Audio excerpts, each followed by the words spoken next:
नाज़रीन, प्रोग्राम रुपया पैसा में आपको खुशामदीद कहते हैं। IMF के प्रोग्राम और बजट के मुतल्लिक इस वक्त कोई भी बात नहीं कर रहा, जबकि ये बहुत ही अहम मौजू है।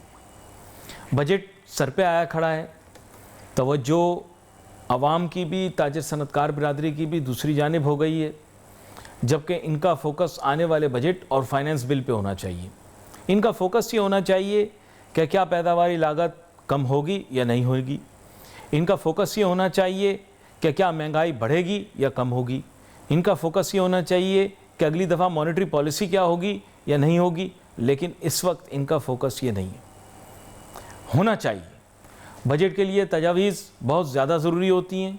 वो कहते हैं हमने भेज दी, तो वो भेज दी वाली बात ये होती है कि अगर आप कोई काम ना करना चाह रहे हो तो उसको फिर बददिली से आप कह दें हमने भेज दी। भाई आपने भेजी कब?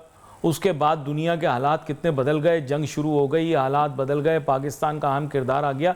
हम सिफारती बातों के ऊपर लगे हुए हैं। मैं आपको सच बताऊं, मैं मीडिया लगा के बैठा, तकरीबन 24 घंटे में से 23.5 घंटे हम लोग सिफारती मौज़ूआत पे बात करते रहे। और भाई पाकिस्तान का मसला मुआशी है, पहले उसको रिजॉल्व कर लेते हैं। बाकी तारीफ़ें करने के लिए क्या है, हमें आप बेलगाम हो जाए, जितनी मर्ज़ी तारीफ़ें जिसकी मर्ज़ी कर दें।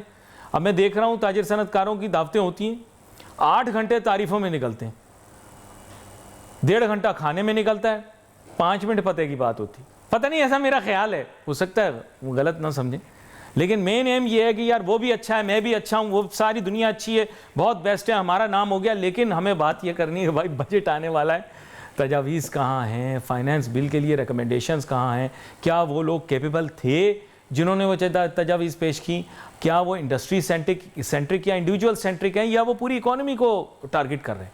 तो आई थिंक वो चीज़ें अभी एड्रेस नहीं हुई। With all due apologies to the business community, I think their focus is completely different. They are talking about I like you, you love me, I love you. ये वाली बातें मुझे college और यूनिवर्सिटी में अच्छी लगती थी, but now we have to be logical, we have to approach the problem as it is right now on our head. देखिए अभी बजट आ गया, ये लोग तो बहाना बना देंगे, हुकूमत के पास बड़ा वैलिड बहाना होगा, वो जी दुनिया के हालात ख़राब हो गए, वहाँ जंग हो गई, यहाँ हो गया। लेकिन budget is a nation centric exercise, that means उसका मुल्क से ताल्लुक है। What we are doing outside of this country is not basically coming into the ambit of the budget. And secondly, we don't have so many overseas diplomatic missions that are spending so much money or earning so much money कि हमारा focus ये होना चाहिए इस वक्त कि हम वहाँ सोच रहे हैं। Our focus should more be on the economy, and we should be talking to the finance minister who is, I don't know, we are unable to communicate with the finance minister because we are too focused on other things. खैर मेरे साथ बहुत ही अहम मेहमान शामिल गुफ्तगू होंगे, जनाब इब्राहिम तव्वाब साहब जो कि पाकिस्तान इथोपिया बिज़नेस काउंसिल के सरबराह भी हैं, उसके साथ साथ ये यहाँ पर सिफारतकारी के मौजू से भी ताल्लुक़ रखते हैं क्योंकि ये इथोपिया के कौंसल जनरल भी हैं एजाज़ी कराची शहर में। तो बात ये है कि सबसे पहले तो आपको वेलकम करता हूँ, थैंक यू। अब बात ये है कि सर देखें, सिफारतकारी अपनी जगह, लेकिन अगर माशी सिफारतकारी हो तो फिर मैं अपने प्रोग्राम के अंदर से डिस्कस कर सकता हूँ, वो बिज़नेस का उससे ताल्लुक़ है। लेकिन टू बी वेरी फ्रैंक, इस वक्त I think on top of the agenda should be what is coming in the budget. I have not seen a single program on what is coming on the budget. Everyone is too concerned about the situation in Iran and the situation in Israel. I don't think, with all due respect, I don't think that the situation in these two countries ever impacted Pakistan's economy. मतलब बुरा ना मानिएगा, I'll be very frank with you. Pakistan की economy self contained है बहुत हद तक, बहुत ज़्यादा इंडिजिनस डिमांड से चलती है। अनफॉर्चुनेटली हमारे पास इंडिजिनस सप्लाई नहीं है, सिर्फ हमारा सप्लाई चेन का इशू है। तो मैं चाहूँगा थोड़ा सा इस पर मुझे ब्रीफ करें कि इसके बारे में ज़्यादा बात होनी चाहिए कि इस बजट में क्या आने वाला है, हुकूमत क्या रिलीफ देगी, क्या आसानी पैदा करेगी। जी बिस्मिल्लाहिर्रहमानिर्रहीम। सबसे पहले तो शुक्रिया अली भाई मुझे यहाँ दावत देने के लिए। देखिए मैं एक बात ये समझता हूँ कि जिस दुनिया में हम रह रहे हैं, ग्लोबलाइजेशन का दौर है, उसमें कोई भी चीज़ आइसोलेशन में नहीं है। आप ये नहीं कह सकते कि अगर दुनिया में जंग हो रही है तो हमारी इकोनॉमी आइसोलेशन में है, हम उससे इफेक्टेड नहीं। बताएं ऐसा बिल्कुल भी नहीं है। अब आप ये देखें कि जो इस वक्त दुनिया के हालात हैं, सबसे पहले आप क्रूड ऑयल को ले लें जी। ऑयल प्राइसेस से हमारी जैसी economy, third world country specially और ऑयल इंपोर्टिंग नेशंस जो हैं, वो उनकी इकोनॉमीज, उनके इंपोर्ट बिल्स और उनकी सारी प्लानिंग मेजॉरिटी जो है वो ऑयल बिल्स के ऊपर डिपेंडेंट है। अब आप ये देखें कि अगर ये जंग कंटिन्यू होती है तो क्या हालात होंगे, क्या हमारा बजट, क्या हमारी इकोनॉमी की प्लानिंग इंडिपेंडेंट ऑफ दैट हो सकती है? बिल्कुल नहीं हो सकती। वजह वजह यह है कि जब आपका इंपोर्ट बिल इतना बढ़ जाएगा तो आप उसको कहाँ से सस्टेन करेंगे। बात शायद आपकी एक हद तक ठीक है कि हमारा इंपोर्ट बिल वैसे बता दूं बहुत ज़्यादा बढ़ गया है, और ये और बढ़ेगा अगर आपका ऑयल कंट्रोल में नहीं आता। This will go out of control. और हमने तो फिर भी इतना बुरा वक्त नहीं देखा पिछले दिनों में जब वॉर चल रही थी। दुनिया के कई ममालिक में 2-2 दिन के लोग लाइनों में लगे रहे पेट्रोल के लिए। इसके अलावा रैशनिंग शुरू हो गई थी। अगर कोई पेट्रोल फुल कराने जाए तो उसको आधा टैंक दिया जाता था या 50 लीटर वाले को 30 लीटर दिए जाते थे कि इससे ज़्यादा नहीं मिल सकता। तो मैं तो अल्हम्दुलिल्लाह ये बात समझता हूँ कि वी आर ब्लेस्ड कि हमने वो वक्त नहीं देखा, और जहाँ पे क्रेडिट ड्यू है हमें क्रेडिट देना चाहिए कि बड़ी अच्छी तरीके से हम इस सारे वक्त से गुजर गए। तो अगर देखें होगा क्या, जैसे अभी आपने कहा कि मॉनेटरी पॉलिसी पे बात होनी चाहिए, बजट पे बात होनी चाहिए, इन्फ्लेशनरी नंबर्स पे बात होनी चाहिए। तो देखें सबसे पहले बात क्या है, ऑयल अगर आपका बढ़ेगा सबसे पहले आपकी कॉस्ट पुश इन्फ्लेशन आ जाएगी, क्योंकि आप एक इम्पोर्ट बेस्ड इकोनॉमी है और आपका ऑयल इम्पोर्ट होता है। इसके साथ साथ जैसे ऑयल प्राइसेस बढ़ेंगी, फ्यूल प्राइसेस बढ़ेंगी, फ्यूल प्राइसेस से एनर्जी प्राइसेस बढ़ेंगी, ऑटोमेटिकली आपके यहाँ इन्फ्लेशन महंगाई जो है वो बहुत तेज़ी से बढ़ जाएगी। सही कुछ फिगर्स, कुछ नंबर्स ऐसे आ रहे थे कि हो सकता है 25 से 30% इन्फ्लेशन बढ़ जाए। अब 25 से 30% जब इन्फ्लेशन बढ़ेगी तो what will be the next step? सबसे पहले आपकी मॉनेटरी पॉलिसी चेंज आएगा, आपका इंटरेस्ट रेट 5-6-7% ऊपर चला जाएगा। जब 5-6-7% आपका इंटरेस्ट रेट ऊपर जाएगा तो ऑटोमेटिकली आपकी कॉस्ट ऑफ डूइंग बिजनेस बढ़ जाएगी, फिर आपकी महंगाई आगे बढ़ेगी। जब इस डायरेक्शन में आप जाएंगे आपकी इंडस्ट्री बंद होगी, अनएम्प्लॉयमेंट होगी।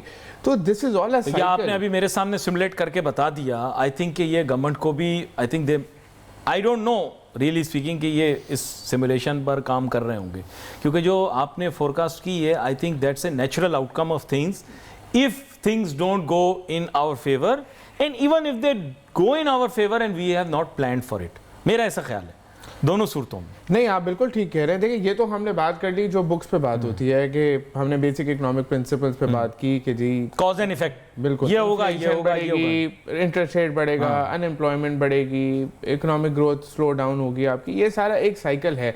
तो हम जो दुनिया में हो रहा है उससे इंडिपेंडेंट प्लानिंग नहीं कर सकते। But we can't fix this economy with $3 billion. देखिए मैं I will be very frank, सुबह में मैं टीवी देख रहा था, ये दुनिया की one of the biggest companies है एप्पल, ठीक है। उसके टिम कुक साहब जो हैं उनके CEO, उन्होंने अब छोड़ दिया, बोला भी अब दूसरा बंदा लाए। लेकिन looking at the valuation they were saying that I don't know, estimation रफली ball park $4 trillion one corporation Apple. सिर्फ एक कॉरपोरेशन की आपको बात कर रहा हूँ, बाकी तो छोड़ दें। अभी सबसे वैल्यूबल कंपनी दुनिया की एनवीडिया है, जो वीडियो गेम्स के लिए इस्तेमाल होती थी लेकिन आज AI की तरफ चली गई। लेकिन मैं ये पूछना चाह रहा हूँ कि अगर उसके सामने ये किया जाए तो ये तो डॉर्फ हो जाएगा। एक मैं बात कर रहा हूँ, एक बहुत बड़ी कॉरपोरेशन है, ट्रिलियन, 1000 यानी 1000 बिलियन का 1 ट्रिलियन, उसके सामने आपके $3 बिलियन आपकी इकोनॉमिक सपोर्ट के, मेरे ख्याल डॉर्फ हो जाएंगे, बुरा ना मानिएगा। देखिए आपने बात शायद ऑन पेपर और फैक्चुअल्स में बात बिल्कुल ठीक कही है, मैं इसमें कोई शक नहीं है, मगर आप ये बात देखें कि पाकिस्तान की एक बहुत बड़ी पैरेलल इकोनॉमी है जिसको ब्लैक इकोनॉमी भी कहा जाता है, इसके बारे में काफ़ी बात हो रही है और हमारे यहाँ हम उसको इग्नोर नहीं कर सकते। जब हम शायद फैक्ट्स एंड फिगर्स या नंबर्स की बात करते हो तो हम उसको अकाउंट फॉर नहीं करते, मगर ऑन ग्राउंड जब आप चलते हैं तो आपको पता है कि वो बहुत बड़ी इकोनॉमी है, बहुत लोग उससे मुंसलिक हैं, बहुत लोग एम्प्लॉयड भी हैं। सही गलत एक अलग डिस्कशन है, इस वक्त का हमारा मकसद तखमीना नंबरों का आप बोल रहे हैं। एस्टिमेशन जब हम करते हैं तो एस्टिमेशन इसलिए एक्यूरेट नहीं है क्योंकि हम जो नंबर्स प्रेजेंट कर रहे हैं उससे ज़्यादा नंबर्स जो हैं वो इनफॉर्मल सेक्टर के अंदर एग्जिस्ट करते हैं। बिल्कुल फैक्चुअल बात, ये बात सही है, बिल्कुल 100% यही बात है। तो ये एक फैक्ट है ना, ये तो फैक्ट है, we have to live with it. जैसे आपने कहा ये इसके मॉरल्स बाद में डिस्कस करते हैं। अब देखें हमें क्या करना चाहिए, इसको ख़त्म करने के लिए क्या नहीं करना चाहिए, वो दैट्स अनदर डिबेट। बट आज हम जहाँ खड़े हुए हैं वहाँ पे ये बड़ा ज़रूरी है, जैसे आपने कहा कि हम वो इक़्तिदाम लें, हम उन डायरेक्शंस की तरफ जाएं कि हमें आज, मैं समझता हूँ कि ये दुनिया में एक बड़ा छोटा सा जिसको कहते हैं ना एक हिंट आई है कि यार ये भी हो सकता है, तो इससे हमें समझना जो कभी सोचा नहीं था हमने वो भी हो सकता है। बिल्कुल सीखना और समझना चाहिए। कोई सोच सकता था कि वबा फैलेगी, फिर लॉकडाउन होगा, 1.5-2 साल तक कितने मोहब्बत और प्यार करने वाले लोग चले जाएंगे इस दुनिया से उस बीमारी में मुब्तला होकर, और फिर उसके बाद फिर वो दुनिया दोबारा से वापस मामूल पे आ जाएगी और फिर इकोनॉमी बूम करेगी और फिर उसके बाद जंग हो जाएगी। किसी ने ये मेरे ख्याल से किसी ने इमेजिन नहीं किया। बिल्कुल सही कह रहे हैं कुछ। तो ये एक अल्लाह ताला का निज़ाम है जिसको मैं समझता हूँ, और हमारी जैसी इकोनॉमी जो कि इंपोर्ट बेस्ड हैं और थर्ड वर्ल्ड कंट्रीज़ जो बाकी भी हैं जो डिपेंडेंट हैं, उनको अपनी कुछ पॉलिसीज़ में चेंज लेके आना चाहिए। तो हमारा इस बजट का एक बहुत बड़ा फोकस ये होना चाहिए कि there should be a change in policy, and the change in policy should be with the mindset के हमारी जो डिपेंडेंसीज हैं हम उनको मिनिमाइज करें। आज मैं समझता हूँ हमने जितनी भी बुराई की हो सोलर की, आज solar is a blessing in disguise. बच गए ना, बिल्कुल। पिछले प्रोग्राम में हमने बात की थी कि 17 गीगावाट मंगवा लिया, अब क्या होगा, लेकिन अब एनर्जी प्राइसेस ऊंची हो गई। अब गवर्नमेंट भी कह रहा है, सारी न्यूज़ रिलीजेस सबको ये बातें आ रही हैं कि पाकिस्तान इसलिए बच गया एनर्जी क्योंकि उसने कुशन किया हुआ था खुद को सोलर से। गलत तो नहीं किया? बिल्कुल। तो वो कुछ चीज़ें वक्त के साथ साथ समझ आती हैं। तो वो जैसे मैंने कहा it's a blessing in disguise कि हम तब बड़ी बुराइयां कर रहे थे, मगर आज आपके इंपोर्ट बिल को काफ़ी हद तक सस्टेन कर लिया। अच्छा, लेकिन मेरे जहन में एक आइडिया था, अब अगर हम सोल्यूशन बेस्ड अप्रोच पर जाते, बजट बनाना है हमने, तो मैं ही नहीं कहता कि सुपरा बॉडी पर एक और सुपरा बॉडी बना दें, क्योंकि यहाँ पे हर वक्त सुपरा बॉडीज़ बनती रहती हैं। आपको पता होगा पहले भी एक सुपरा बॉडी बनी थी, लेकिन अनफॉर्चुनेटली और what ever the reasons might be, regional tensions और इसकी वजह से वो भी नहीं हुआ। हम बहुत ज़्यादा सुपरा बॉडीज़ बना रहे हैं, लेकिन मेरे ख्याल से हमें एक कंसल्टेटिव बॉडी बनानी चाहिए, बड़ी लार्ज, जिसमें और मीनिंगफुल कंसल्टेटिव बॉडी हो जिसमें सारे स्टेक होल्डर्स हों। पता नहीं ये बात गवर्नमेंट के साथ सेट बैठे, ये एडवाइजरी काउंसिल्स वगैरह बनाने की कोई ज़रूरत नहीं है। आई थिंक जब आप डिसीजन मेकिंग करने लगते हैं तो I think it needs to be collective, it needs to be consciously decided, it needs to have the interest of almost all of the stakeholders, the taxpayers, the industrialists, the businessmen, the investors, from every sector. तो कोई बुराई नहीं है इसमें। जब China ये कर सकता है तो आप भी कर सकते हैं, आप भी कर सकते हैं। ये बड़ा ज़रूरी इक़्तिदाम है, ये ऑप्शनल नहीं है। मैं तो ये बात समझता हूँ कि this is not an option. ऐसे नहीं चल सकते जैसे हम अभी चल रहे हैं। और मुझे तो एक अच्छा इक़्तिदाम गवर्नमेंट का ये नज़र आ रहा है कि पॉलिसी डायरेक्शन थोड़ा सा चेंज हो गया है। बजाय इसके पिछले साल तक हम जो था कि जो टैक्स दे रहा है उसको बर्डन करते जाओ, अब इन्होंने ये बातचीत शुरू की है कि हम टैक्स को कम करेंगे, हम सैलरी क्लास का टैक्स कम करेंगे, हम सुपर टैक्स, क्योंकि सेंस ही नहीं है ना उसमें नंबर्स में। तो मैं आपको बताऊं, मजाक है वो। आप कह रहे हैं कि आप 450 बिलियन इनकम टैक्स इकट्ठा कर रहे हैं, जिसके लिए आपके मुल्क में ब्रेन ड्रेन हो रही है। आपका टॉप लेवल का जितना मैन पावर है वो यहां से जा रहा है। पहले सिर्फ अनस्किल्ड जाया करता था, सेमी स्किल्ड जाया करता था, अब आप पढ़े लिखे लोग कॉर्पोरेशन छोड़ के जा रहे हैं। क्योंकि देखें जो सैलरी मिल रही 10 लाख 20 लाख सीईओज वगैरह को सैलरी मिल रही है, इससे ज़्यादा भी लोग ले रहे होंगे, लेकिन ये सैलरीज कुछ भी नहीं है व्हेन ट्रांसलेटेड इनटू यूएसडी। और आप इस पे टैक्सेशन देखें ना, टैक्सेशन आपकी इतनी ज़्यादा है, 20 लाख की सैलरी पे आप 45% टैक्स दे रहे हैं, तो डेफिनेटली आप देखें 20 लाख का 45% क्या बनता है और क्या बड़ी रकम है डेफिनेटली। और फिर बात ये की जाती है what are you getting in return for that, सबसे पहला सवाल ये आता है।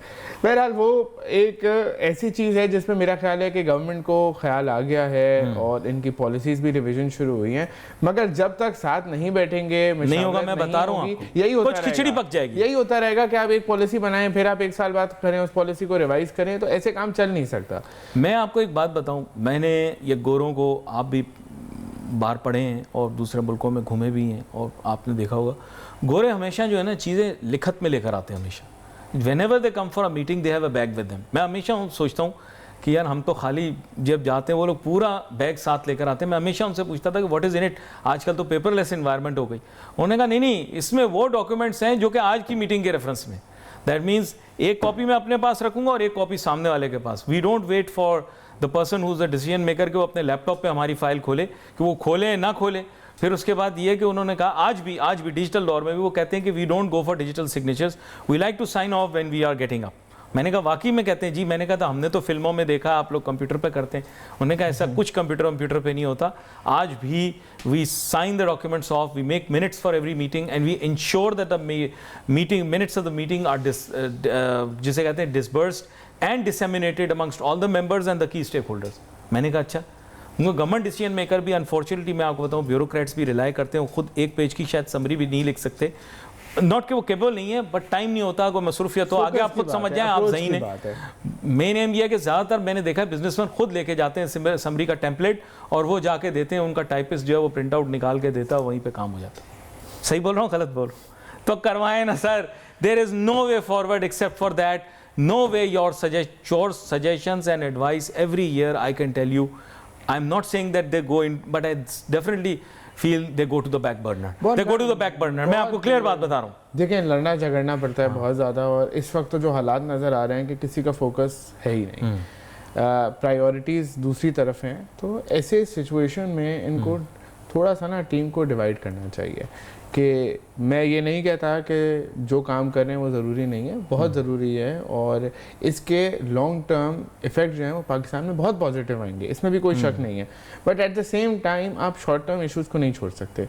आपका आज का सिर्फ जियो स्ट्रेटेजिक डिविडेंड्स के ऊपर रिलाई नहीं किया जा सकता, आप अपनी इकोनॉमिक डेवलपमेंट भी करें। देखें, आपकी इकोनॉमिक डेवलपमेंट होगी तो ही जो आप दुनिया में कर रहे हैं उसके फ्रूट्स आपको मिलेंगे। मतलब देखो, हैंड इन हैंड, वो कहते हैं ना ताली एक हाथ से नहीं बचती। आप अपनी एक अच्छी क्लाइमेट बनाएंगे तब बाहर से पैसा आएगा। आप अपनी इमेज अच्छी कर लें और लोकल अपॉर्चुनिटीज ना दें आप, तो जाहिर है वो काम। और मैं कहता हूं कि इस दफा जब बजट ऐलान हो रहा हो तो आप प्लीज फेडरेशन और चेंबर्स के लोगों को वहां बुला के गैलरी में बिठाएं। और ये मैं चेंबर्स और फेडरेशन के लोगों को भी कहता हूं कि आप फेडरेशन में टीवी पे देख के कोई मजा नहीं आएगा। वो क्या कर रहे हैं, you are not, that's not meaningful exercise. जो आपकी बॉडी लैंग्वेज है, ये जो आपके फेस के एक्सप्रेशंस हैं, वो उस बंदे को पता होने चाहिए जो आपके लिए बजट अनाउंस कर रहा है। So you should be there. In fact मैं हुकूमत से दरख्वास्त करता हूं कि पार्लियामेंट के अंदर खास तौर पे हमारी फेडरेशन, चेंबर्स और मुख्तलिफ एसोसिएशंस के जो लीडरशिप है उसको वहां बिठाएं गैलरी में, सो दैट वो इनपुट जो हो आपके साथ डायरेक्ट हो। आप अमेंडमेंट करते हैं, अगले दिन व्हाट्स द यूज, ये बेचारे जहाज पकड़ते हैं, भागते हैं, वहां पर पहुंचते हैं। इट्स बेटर कि आप just step into the gallery and tell them कि भाई ये आज अनाउंसमेंट हुई, is it okay, are you fine, and they can tell you before making the amendments. वरना ये अगले दिन आपके पास आएंगे प्रपोजल लेके। I think it should be real time. दुनिया बदल चुकी है, मेरा ये ख्याल है। नहीं, बिल्कुल सही कह रहे हैं आप। ऐसा होना ही नहीं चाहिए कि बजट आपकी कंसल्टेशन से पहले आ जाए और फिर आप उसके बाद लड़ के उसके अमेंडमेंट्स कराते हैं। It's a very tedious process. तो आप बजाय आप डिसेमिनेट उनको भी तो करो, वो बजट का जो डॉक्यूमेंट आपने बनाया फाइनेंस बिल का अमेंडमेंट का, उनको भी दो आप। मेरा ऐसा ख्याल है, आई डोंट नो, नहीं देना चाहिए मुसविदा आज उसका। इतनी चैलेंजिंग एनवायरनमेंट हो गई है कि इतना टाइम भी नहीं है। जो अपॉर्चुनिटीज आपके, अब आप देखें बजट के अमेंडमेंट्स में 6-6 महीने निकल जाते हैं। हाँ, लगता है बहुत टाइम लगता है। 6 महीने इज अ ह्यूज लॉस। पर आप तो you should B right now very satisfied, क्योंकि ये मिनी बजट लाने वाले थे, आपको पता है, और ये देवर इन डिस्कशंस। ये तो पता नहीं किस तरह से रुका, बच गए, वरना वो जो आप बर्डन की बात कर रहे थे तो थोड़ा सा ज्यादा बर्डन आप पे डाल रहे थे। अब मैं समझता हूँ कि आईएमएफ के साथ भी जो डिस्कशंस चल रही हैं वो शायद थोड़ी सी पॉजिटिव चल रही हैं विद द गिवन सिचुएशन। हम शायद थोड़ा सा बेहतर नेगोशिएट कर रहे हैं, मैं समझता हूँ। But money has no friends. देखिए ये याद रखें, बिल्कुल सही, IMF is going to take a soft stance towards you, but आपको ये याद रखना पड़ेगा कि eventually you will have to listen to all what they are saying. Ali भाई, मैं ही समझता हूँ we are bad negotiators.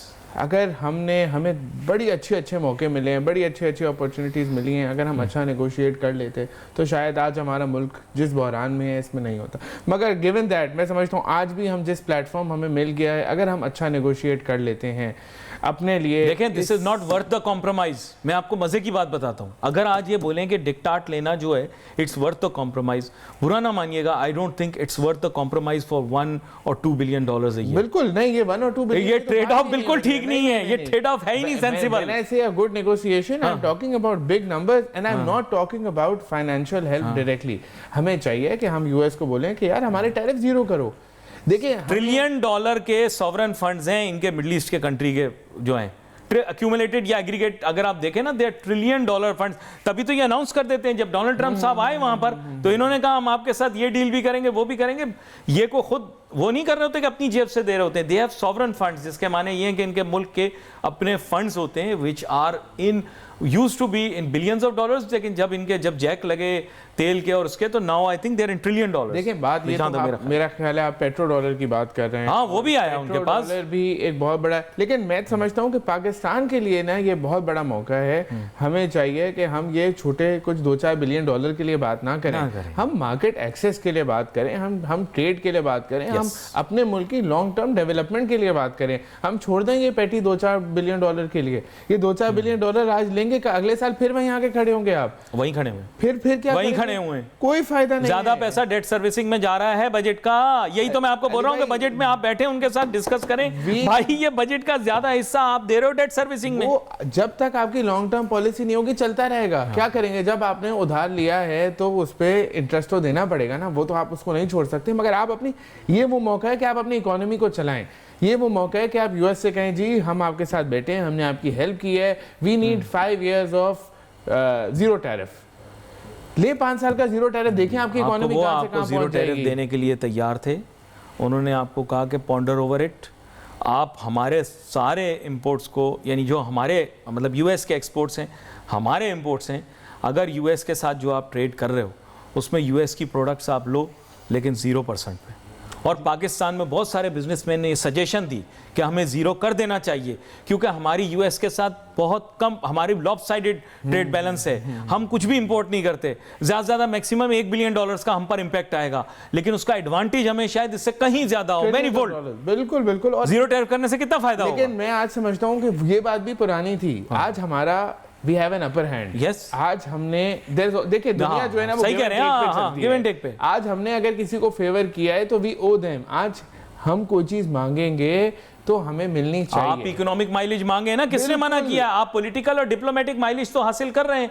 Put economic mileage on the table. That should be the top most priority. Top most priority हमारी होनी चाहिए कि यार हमें यूएस मार्केट एक्सेस दो। ठीक है, 5 साल के एग्रीमेंट कर सकते हैं, आप 5 साल का जीरो टैरिफ एग्रीमेंट कर लें, देखें आपकी इकोनॉमी कैसे बूम करती है।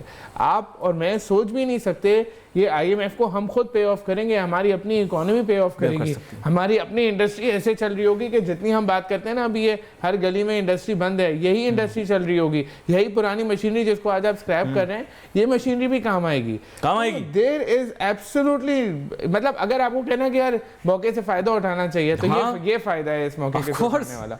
भाई आपने तभी स्ट्राइक करना है when the iron is hot, और अभी तो है। और मैं आपको एक चीज़ बताऊं, ये 2-3 एरियाज हैं जो मैं आपके सामने रखना चाहूँ। एक है budgetary support. Budgetary support programs भी मिल जाते हैं काफ़ी दफ़ा, बस ये कि अगर हम मंजूर नज़र हों उनके, तो जो कि अभी हम हैं, तो बजटरी सपोर्ट मिल सकता है। IMF is not budgetary support by the way. IMF सिर्फ हमारे ट्रेड बैलेंस को और हमारे जो बैनुल अक़वामी सतह के ऊपर what we owe to others and what others owe to us, ये इंटरनेशनल मॉनेटरी सिस्टम को रन करता है IMF कर्जा नहीं देता, उधार देता है। The aim is that you should not be in a position where you can pay off other people.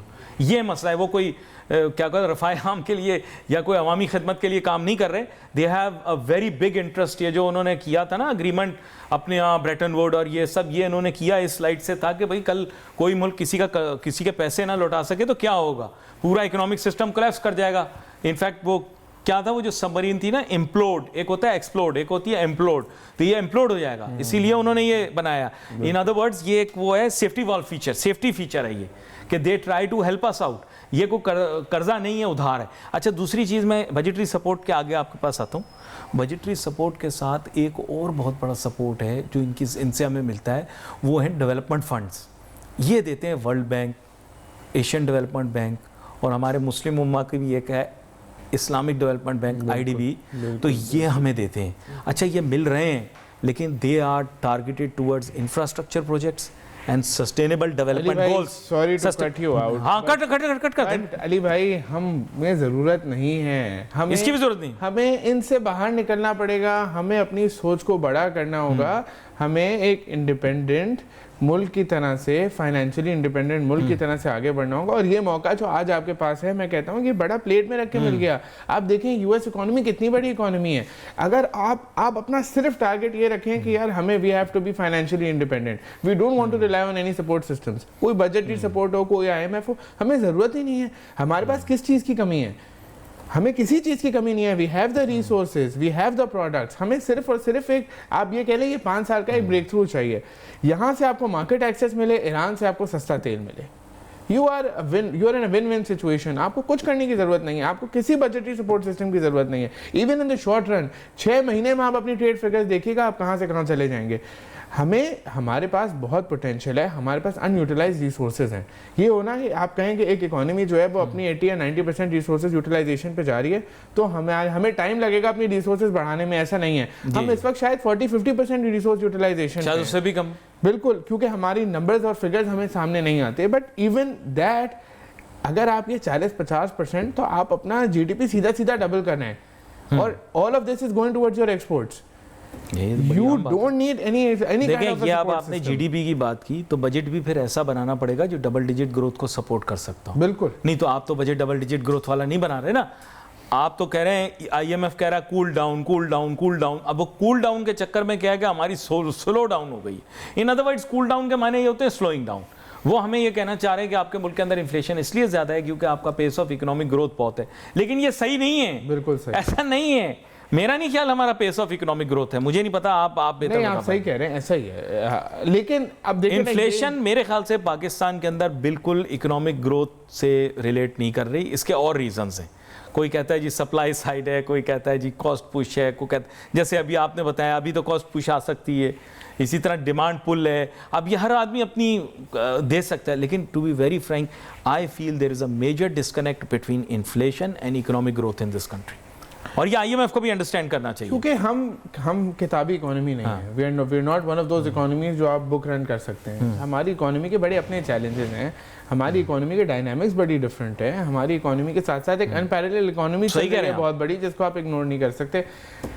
Ali भाई, बहरहाल मैं सबसे ज़्यादा फोकस इस बात पे करूँगा कि ये जो वक्त है हम हुकूमत को ये बात समझाएं, किसी न किसी तरीके से ये बात cash into this opportunity, this is the opportunity, please इस अपॉर्चुनिटी को ना पॉलिटिकल और डिप्लोमेटिक माइलेज के साथ साथ इकोनॉमिक माइलेज ले लें, वरना मौका नहीं मिलेगा दोबारा, फिर मौका नहीं मिलेगा दोबारा। आज दुनिया की द मोस्ट पावरफुल इकोनॉमी या one of the most powerful economy आपके साथ आके बैठी हुई है, आप उस पर एक एहसान कर रहे हैं, टेक एडवांटेज ऑफ दिस।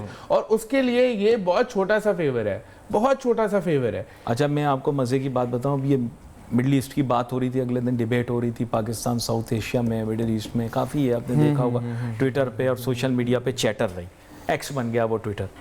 तो बेसिकली क्या है कि आपके सामने एक मज़े की चीज़ रखता हूँ।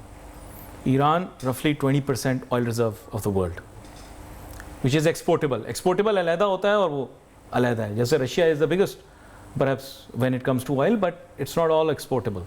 अच्छा, इसके अलावा फिर क्या है, Iraq again sits on about 20%। आपको हैरानगी वाली बात बता, Saudi also sits on 20%, and these are all less than 200 to 300 kilometres from Pakistan. ये एक फैक्ट है कि हमारे नेबरहुड के अंदर वर्ल्ड के लार्जेस्ट एक्सपोर्टेबल ऑयल रिजर्व्स हैं, परहैप्स इवन गैस रिजर्व्स हैं, because Turkmenistan comes at number 3 or 4 when it comes to natural gas. Qatar also it has one of the largest exportable reserves in this region for us specially. आपको पता होगा हमारा उनके साथ agreement भी है। बिल्कुल। आप मुझे बताएं, क्या वेस्ट का कोई भी साइंटिस्ट, कोई भी इकोनॉमिस्ट ये मानने के लिए तैयार हो जाएगा कि आपका ट्रेड बिल जो है उसमें सबसे बड़ा हिस्सा ऑयल का है, और ऑयल की प्राइसेस आपके पास शायद रीजन में सबसे ज़्यादा प्राइसेस में से है? कोई मानेगा ये कि आपके नेबरहुड के अंदर you have the largest exportable reserve, इसके बाद जितना रिजर्व है वेनेजुएला के अंदर है वो यहाँ नहीं है। तो क्या कहते हैं आप, does it make any sense? आप एक बिजनेसमैन है, आपके दुकान में स्टॉक नहीं है, आपके बराबर के अंदर 4 दुकानें, वहाँ पे माल भरा हुआ है, आप कहें यार मुझे कोई माल देता नहीं, उधार पे मैं बेचूँ क्या? गलत बोल रहा हूँ, सही बोल रहा हूँ? देखिए, आप बात सही कह रहे हैं, थ्योरेटिकली स्पीकिंग बिल्कुल ठीक बात है, मगर हमारे साथ बहुत बैगेज आता है। जो बैगेज IMF का है, जो बैगेज हमारे पिछले 15 साल की कारकर्दगी का है, वो हम उसको नहीं छोड़ सकते अपने साथ। ऐसा तो नहीं है कि हम बर्डन है, हम बिल्कुल बर्डन है, बर्डन ऐसा नहीं कह सकते कि आज हम जीरो करें और we take a fresh start. जिसके पैसे देने हैं वो तो पीछे आएगा ना। तो बॉटम लाइन वो IPP नहीं छोड़ रहे हमें IPP नहीं छोड़ रहे, आज तक नहीं मनवा सके, और हर IPP के पीछे कोई ना कोई बिजनेसमैन है। I am telling you reality. Ali भाई, मैं फिर कहूंगा, आज का जो मौका है ना, वो इस ऑयल बिल से भी जान छुड़ाने का मौका। देखिए, आप उन चंद लोगों में से हैं, मैं वैसे बता रहा हूँ नाजरीन के लिए, यानी ये इस मुल्क के अंदर फॉरेन इन्वेस्टमेंट कम आती है, लेकिन पिछले सालों के अंदर कुछ बहुत बड़ी फॉरेन इन्वेस्टमेंट्स आई हैं। I think you are privy to that, since वो दे हैव, और आप शौक इसलिए होंगे क्योंकि जो बिजनेसमैन यहाँ पे बहुत बड़ा इन्वेस्टमेंट लेकर आए, he is also from Africa and perhaps he is from Ethiopia Saudi Arabia. But मैं वैसे आपको बता रहा हूँ कि ऐसी बात नहीं कि अपॉर्चुनिटी एग्जिस्ट नहीं करती, अपॉर्चुनिटी एग्जिस्ट करती है, आपको उसको फनल और करके इधर लाना है, फिर आएगा। जनाब इब्राहिम तव्वाब साहब के साथ बात हो रही है और बड़ी अहम गुफ्तगू यही हो रही थी कि भाई किस तरह से सोल्यूशन बेस्ड अप्रोच अपनाई जा सकती है। Has given many dimensions to the solution of the problem. लेकिन अब मैं इनके सामने एक स्ट्रेट फॉरवर्ड प्रॉब्लम रखता हूँ, बजट किटी। बजट के अंदर बात यह है कि there only be 2 sides, simple mathematics, one is expense and one is revenue, for simplification sake। अब प्रॉब्लम ये है, रेवेन्यू शॉर्टफॉल तो आपको पता लग गया, आ गया। एक मज़े की बात जो ये लोग नहीं बता रहे, वो ये नहीं बता रहे कि IMF के साथ जो तय किया था वो इंटरिम गवर्नमेंट ने तय किया था पिछले साल, ये मैं बता रहा हूँ आपको, और जो तय किया था उसमें नॉन टैक्स रेवेन्यू भी बहुत ज़्यादा है, उस नॉन टैक्स रेवेन्यू का एक पोर्शन ये 5G का लाइसेंस की सेल थी। ये मतलब वो है जो टैक्सेशन के ज़रिए पैसा नहीं लिया जाएगा, हुकूमत कोई और तरीका निकालेगी, रेवेन्यू माने आमदन, किसी और तरीके से निकालेगी। अच्छा, एक इन्होंने कहा प्राइवेटाइजेशन का हेड, कैलकुलेटर निकालें, 10 अरब जो है ना, दे आर आवर एयरलाइन, मतलब उसके इनफ्लो, एक्चुअल इनफ्लो शायद 10 बिलियन रुपीज़ के आसपास होगा, एक्चुअल इनफ्लो, क्योंकि हम इनफ्लो को काउंट करेंगे, और वो भी फॉरेन इन्वेस्टमेंट नहीं है, DFI नहीं है, लेट्स बी वेरी क्लियर। अब हमने प्राइवेटाइजेशन के अंदर डायरेक्ट फॉरेन इन्वेस्टमेंट का तखमीना आपको पता है कितना लगाया था? 1.5 से 3 अरब डॉलर का। वी वर एक्सपेक्टिंग कि we are going to come out of all of this, ये पूरी दलदल से हम निकल आएंगे, we'll get about 4 billion US dollars in non tax revenue, जिसमें वो फॉरेन इन्वेस्टमेंट की ट्रांच भी थी जो हमने मिडल ईस्ट के साथ तय की थी। आई थिंक वो प्रोग्राम काफ़ी एलैबोरेट है SIFC का, उसका टोटल स्प्रेड 100 बिलियन डॉलर्स का है। लेकिन अब वो जो भी रीजंस हैं, वी आर ऑलरेडी अवेयर, काफ़ी दफ़ा अब रीजन के अंदर जितनी टेंशन होगी, आपको पता है हमें तो उल्टे UAE को वापस करने पड़ गए।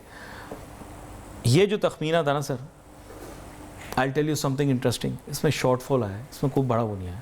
और इंजेक्शन भी जो मैं अभी आपको बता रहा था कि फॉरेन इन्वेस्टमेंट पाकिस्तान से आई है अफ्रीका में, that is actually not foreign direct investment in the very sense, because they replaced the foreign investment that was going out of this country with fresh foreign investment that came and replaced it, because a very large conglomerate within the oil marketing companies sector was going, so unko humne substitute kar liya.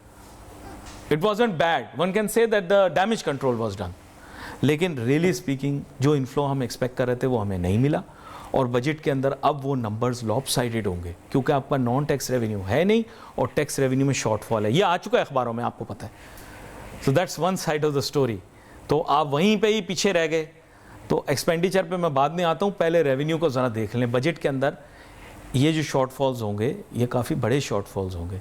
जून तक आप ज़बरदस्ती arm twisting से इतना loss पूरा नहीं कर पाएंगे। एक बिलियन डॉलर्स या 1 ट्रिलियन, मतलब आई वेरी फ्रैंक, इतनी बड़ी अमाउंट आप नहीं सब्स्टिट्यूट कर पाएंगे। It's coming to about 3 billion dollars रफली, sorry I come back to it, about that's about 1 trillion rupees. Do you think we can do it?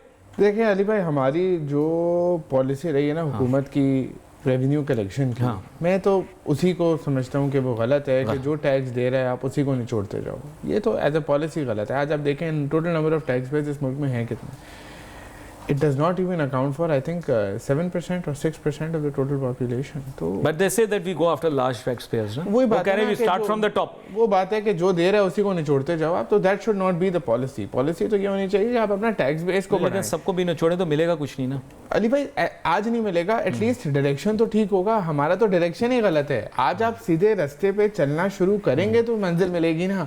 हम रास्ता ही सही नहीं पकड़ रहे तो मंजिल कैसे मिलेगी हमको? हमारा इवेंचुअल गोल होना चाहिए कि यार हम आज से चलना शुरू करते हैं। मैं कहता हूँ नील टैक्स वाले लोग भी हैं उसके अंदर, आए तो सही नेट के अंदर, कल को पैसे कमाएंगे तो टैक्स तो देंगे। आज हमारे यहाँ एक आम आदमी की सोच ये है कि यार मुझसे रिश्वत ले लो 10-20 हज़ार रुपये, मुझे रिटर्न के लिए नहीं कहो यार, नील रिटर्न फाइल कर दो भाई, कोई पैसे नहीं लगेंगे। वो कहेगा नहीं यार रिटर्न फाइल नहीं करना, हुकूमत पकड़ लेगी, नोटिस आ जाएगा। तो लेकिन गवर्नमेंट का सक्सेस, गवर्नमेंट अपने स्कोर बोर्ड के अंदर कहती है कि हमारा सक्सेस है कि लार्ज बिजनेसेस को हम इसमें लेकर आ गए। Now they are no large tax defaulters, they are no large transactions that are taking place in the grey area. देखिए नहीं, सही है कि गलत है, आप बताएं ना। काफ़ी हद तक इस बात में ठीक तस्दीक मैं करता हूँ कि बात ठीक है, अच्छे इक़दाम लिए गए, मगर बात यह है कि जो टैक्स दे रहे हैं आप उसी को बर्डन करते जा रहे हैं। जो टैक्स पे रजिस्टर्ड है उसी को नोटिस आएगा, जो रजिस्टर्ड नहीं है उसके पास तो कोई नोटिस नहीं आएगा। तो द आइडिया इज कि आप you should make things easy, आप लोगों को ये अवेयरनेस दें। ये सबसे पहली बात है अवेयरनेस की, कि लोगों को वो अपना फिनोमिना पता ये खेलते हैं कि the rich are paying their tax and the poor are kind of enjoying the ride, but that's not true, but nonetheless that's the equation वो बता। आप मेजॉरिटी रिटेल सेक्टर्स देखें, आज भी जो छोटा रिटेलर है वो रजिस्टर्ड नहीं है। जरूरी नहीं है कि आप उससे यार इतना बहुत ज्यादा टैक्स फेच करें, बट ये आइडिया है कि आपको बेस तो हो, आपको पता तो कि वो क्या खड़ा है, कहाँ खड़ा है, कहाँ नहीं खड़ा। वो वोटर है जिसको आप बोल रहे हैं ना रिटेल, वो वोटर है, वो कहता है जी मैं तो वोटर हूँ, फिर वोट नहीं मिलेगा आइंदा, रिटर्न जाते हैं। आप लोग हैं रिच लोग। देखें मैं आपको बता दूं, पाकिस्तान में टोटल 50,000 हुज हुए, बस इसके अलावा नहीं है। अगर आप 50,000 लोगों को जानते हैं ना जो पावरफुल है, हुज हुए हैं, तो दैट्स इट। आपकी जो बहुत सारे लोग कहते हैं ना कि साहब ये व्हाट्सएप ग्रुप, ये असल चीज़ ये है कि if you are connected with the right kind of people, Pakistan के अंदर सिर्फ 50,000 लोग हैं, अगर आप उनके साथ राइटली कनेक्टेड हैं इन डिफरेंट हायरार्कीज, आप समझो आपका कोई काम नहीं रुकेगा, आपको कोई प्रॉब्लम नहीं होगी, आपको कोई इन्वेस्टमेंट में इशू नहीं होगी, कोई फाइनेंस में इशू नहीं होगी. This is the privilege class. The rest of the 25 crore plus minus 50,000 are the people who are going to be running into trouble. मैं आपको बड़ी स्ट्रेट फॉरवर्ड बात बता रहा हूँ. बात ये कि ये 50,000 लोगों के इर्द गिर्द निज़ाम घूमता रहता है, ये प्रॉब्लम है सारा. ये 50,000 लोग जब कहते हैं कि हम डिससेटिस्फाइड हैं तो गवर्नमेंट जो है गेट्स इनटू ट्रबल. जब ये कहते हैं वी आर सेटिस्फाइड तो फिर गवर्नमेंट इज ओके. ये 50,000 लोग कुछ नहीं कह रहे. आज आपको मानना पड़ेगा ये 50,000 लोग ज़्यादा रौला रप्पा नहीं डाल रहे. जिस दिन ये डाल देंगे ख़त्म हो जाएगी, चैप्टर क्लोज हो जाएगा. देखिए बात अली भाई रोले रप्पे से आगे बढ़ चुकी है. अब रो के भी थक चुके हैं. जिस तरह से इंडस्ट्री इस मुल्क में बंद हुई है पिछले दिनों में, it is a crisis moment. जिस तरह से अनएम्प्लॉयमेंट हुई, और मैं समझता हूँ जनवरी के बाद से तो थोड़ी सी चीज़ें स्टेबलाइज होना शुरू हुई थी. थोड़ा सा पिछला इन्फ्लेशनरी प्रेशर में सेटल डाउन हुआ था, इकोनॉमी थोड़े से बेहतर ट्रैक पे आ रही थी, तो फिर ये जंग हो गई. तो इतनी इंस्टेबिलिटी और अनसर्टेनिटी में तो वैसे ही कारोबार नहीं हो सकता. कौन सा कारोबार हो सकता है जब आपको ये ना पता हो कि यार आज मेरी कॉस्टिंग ही क्या है. आज आप एक फैक्ट्री चला रहे हैं, आज आप एक मिल चला रहे हैं, आपको पता ही नहीं है कि मेरी कॉस्ट ऑफ प्रोडक्शन क्या है. मैं माल तो आज बेच रहा हूँ, कॉस्ट तो मेरे पास अगले महीने आएगी. पता नहीं मैंने नफा क्या है नुकसान क्या है, यही नहीं पता. नहीं तो इन्फ्लेशन के डायरेक्ट इम्पैक्ट तो आप पर आ रहा है ना सबसे पहले, और ये आपके ऊपर इम्पैक्ट आएगा तो जाहिर बात है आप भी अपने ऊपर नहीं लेंगे. You will also try to transfer it. Absolutely, वो तो नेचुरल डिसीजन रहेगा. बिल्कुल वो एक साइकिल है. अच्छा, यहाँ पर एक चीज़ मुझे ये बताइएगा कि अब आ जाते हैं ज़रा एक्सपेंडिचर साइड पे. देखिए मेरे अपने ही टीचर हैं जिन्होंने Benazir income support programme conceive किया था, जनाब डॉक्टर कैसर बंगाली साहब, PhD. तो लेकिन बात पता है क्या है, जब वो क्लासरूम में भी ये पढ़ा रहे थे तो I was bit critical of it, क्योंकि मैं ऑब्वियसली इकोनॉमिक्स एक ऐसा सब्जेक्ट है in which you can contest with your teacher also, जबकि मैं तो खुद ज़्यादा जानता नहीं, मैं तो स्टूडेंट ही था उनका.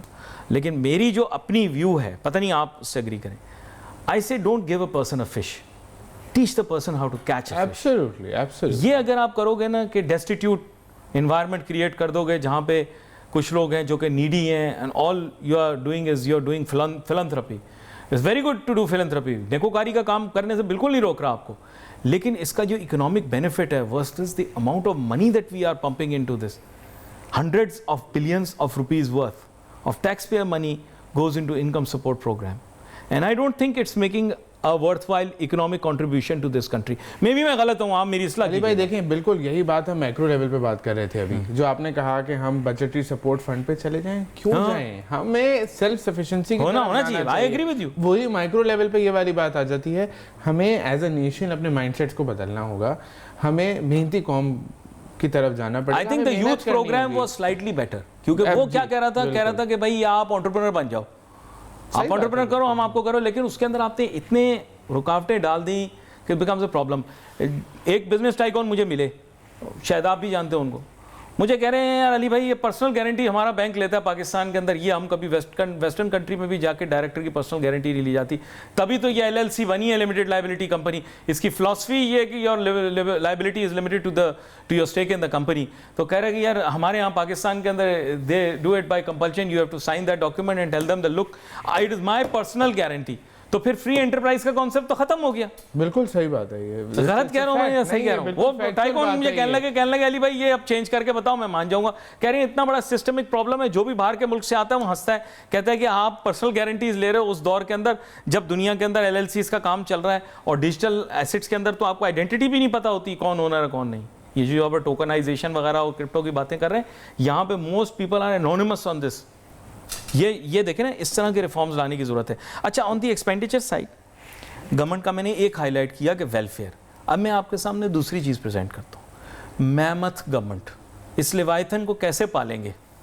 ये जो इतना मोटा आपने गवर्नमेंट को किया हुआ है, नहीं मैं ये जो गवर्नमेंट का आपने इतना चढ़ाया हुआ वजन, वो IMF आपको कंटिन्यूसली कह रहा है कि lean government, small government, lean government, sharp government, smart government.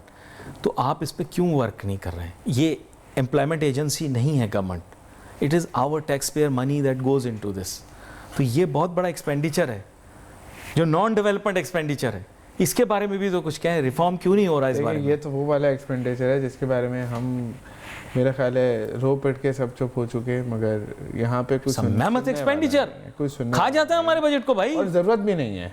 आप कहते हैं ना एक चीज़ की ज़रूरत ही नहीं है, आप डिसेंट्रलाइज करें इसको। उस दिन बड़ी अच्छी बात कही आईजी साहब ने, उन्होंने कहा कि हमारी पुलिस रिफॉर्म जो है वो अब हमने करनी शुरू की है। मैं आपकी इसी बात से लेके आऊँगा रेफरेंस में।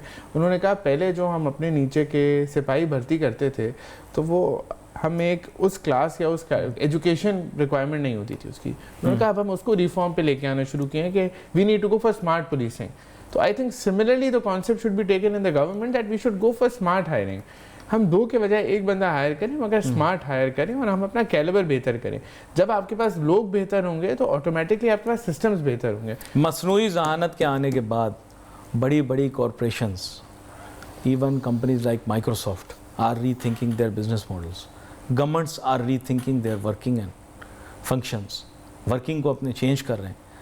हम मसनूई ज़हानत की बातें कर रहे हैं, लेकिन मसनूई ज़हानत के दौर में आपने अगर कोई चीज़ ख़रीदनी हो तो उसकी 5 फाइलें होती हैं। मुझे बताएं, हम वो मुल्क हैं जो सबसे पहले हमने ई बैंकिंग अडॉप्ट की, सबसे पहले हमने ई कॉमर्स अडॉप्ट की, सबसे पहले हमने ई बिज़नेस अडॉप्ट किया और फिर उसके बाद हम स्लो डाउन हो गए। आज के दौर के अंदर you can not even receive online payments, you are seen with scepticism abroad. Unfortunately, many multinational banks have left this country, which were actually correspondent banks. Now they are only, the ones that are only here are not even doing retail. आपको पता है, during Musharraf era in लोगों ने जोड़िया बाजार और paper market में अपनी ब्रांचें खोली हुई थी। किन्होंने? वो ब्रांचेस जो मैनहट्टन में ऑपरेट करती हैं, वो यहाँ पर जोड़िया बाजार और पेपर मार्केट में काम कर। बिल्कुल सही कह रहे हैं, ये फैक्ट है कि नहीं है? बिल्कुल 100% बिल्कुल ठीक। तो चले गए। आज मैं बहुत सारे लोगों से पूछता हूँ, कहते हैं कि obviously we can work with our local banks, but they said it was much smoother, our transactions are much faster with foreign banks. ये एक फैक्ट है। ये बिल्कुल फैक्ट है। ट्रेड के लिए, डॉक्यूमेंटेशन के लिए, हर चीज़ के लिए बड़ी फैसिलिटेशन होती है। तो गवर्नमेंट को फिर बहुत ज़्यादा रिलीफ देनी पड़ेगी ना सर। कॉर्पोरेटाइजेशन की बातें करना और ये वो, फिर फॉरेन इन्वेस्टमेंट के लिए आपको कॉर्पोरेट इनकम टैक्स कम करना पड़ेगा, फाइनेंस बिल के अंदर अमेंडमेंट करनी पड़ेगी, तो सेल्स टैक्स को रैशनलाइज करना पड़ेगा। आपको जो आज करना है वो ये है कि जो बाहर से पैसा वापस लेके आना चाह रहा है उसके लिए एक रास्ता दें। उस दिन मोहसिन नकवी साहब ने एक बात कही कि हम रोशन डिजिटल अकाउंट के थ्रू पैसा ले आए वापस। I think there needs to be more clarity on this. जो हालात इस वक्त सर, क्लैरिटी ये है कि FE25 का अकाउंट आप भी खोल सकते थे, मैं भी खोल सकता था, कोई भी खोल सकता था, नॉन टैक्स पेयर भी खोल सकता था। उसके बाद FATF और OECD की ख्वाहिशात को पूरा करने के चक्कर में आपने FE25 जिसको आपने प्रोटेक्टेड कहा था, उस FE25 के अंदर आपने ये कह दिया कि नॉन टैक्स पेयर उसको ऑपरेट नहीं कर पाएगा फ्रीली। उसका आउटकम क्या हुआ? लोगों ने पैसे निकाल लिए और आपने कहा क्या? आपने कहा इससे विड्रॉ कर सकता है, इसमें डिपॉजिट नहीं कर सकता। You know what happened? People withdrew because they got scared. FE25 that was meant for the very purpose of building reserves for this country, foreign exchange reserves, was actually used to withdraw the money. ये तो उसका counter effect हो गया। तो ये अब आप मुझे बताएं ना, कौन एक्सप्लेन करेगा अब इनको डिसीजन मेकर्स को? अब इनको बड़ी क्लियरली कोई स्कीम लेके आनी पड़ेगी। पैसा बाहर से आएगा, they have to give a clear way. मैं मानता हूँ एमनेस्टी नहीं आ सकती है, नहीं, FE25 को दोबारा से एक्टिवेट कर दें, ये भी ठीक है। नॉन टैक्स पेयर उसके अंदर अपने पैसे जमा भी करवा सके, उसका बहुत बड़ा एडवांटेज। और दूसरी चीज, मेरी अपनी राय ये होगी, आप जितना इंटरेस्ट बाहर की एजेंसियों को पे कर रहे हो, आप बैंक्स के साथ अरेंजमेंट करें और लोकल फॉरेन करेंसी अकाउंट्स पे भी इंटरेस्ट ऑफर करें कंपेटिटिव। याद रखें, श्रीलंका पे बुरा वक्त आया, उसने किया ये। आपके पास ये अपॉर्चुनिटी आई, आप करें। बॉन्ड अगर आप फॉरेन एक्सचेंज का कौन नहीं इशू कर सकता? पता नहीं, ये लोग कहते हैं हमें इशू करने की इजाजत नहीं। हर ऐरा गैरा मुल्क जो है वो इशू कर रहा है फॉरेन एक्सचेंज की, और आप नहीं इशू कर रहे। You have to build your reserves. You can not rely on these handouts कि किसी ने $1 बिलियन दे दिया, किसी ने 2 दे दिया।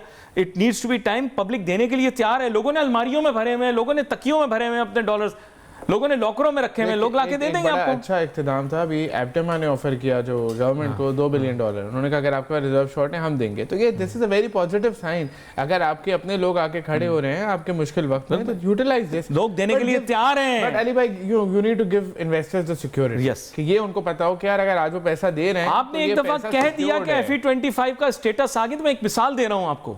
एंड व्हाई दिस FE25 केम? क्योंकि पहले FEBC और उससे पहले 97 में 98 में जब हमने 28 मई को ही हमने जब ब्लास्ट किए थे, उसके बाद आपको याद होगा अकाउंट्स फ्रीज हो गए थे। उसके बाद जिन जिन लोगों का कॉन्फिडेंस शैटर हुआ, उन्होंने डॉलर पाकिस्तान में रखा ही नहीं। दूसरे मुल्कों में डॉलर अकाउंट खोलना इतना आसान है। मैं आपको बता रहा हूँ, बिजनेसमैन जाते हैं जॉर्जिया, बल्गेरिया वगैरह, मैंने सुना है, they walk in walk out with bank account. और UAE में भी बैंक अकाउंट खुल जाते हैं। बहुत सारे लोग UAE में ऑपरेट कर रहे हैं। क्यों?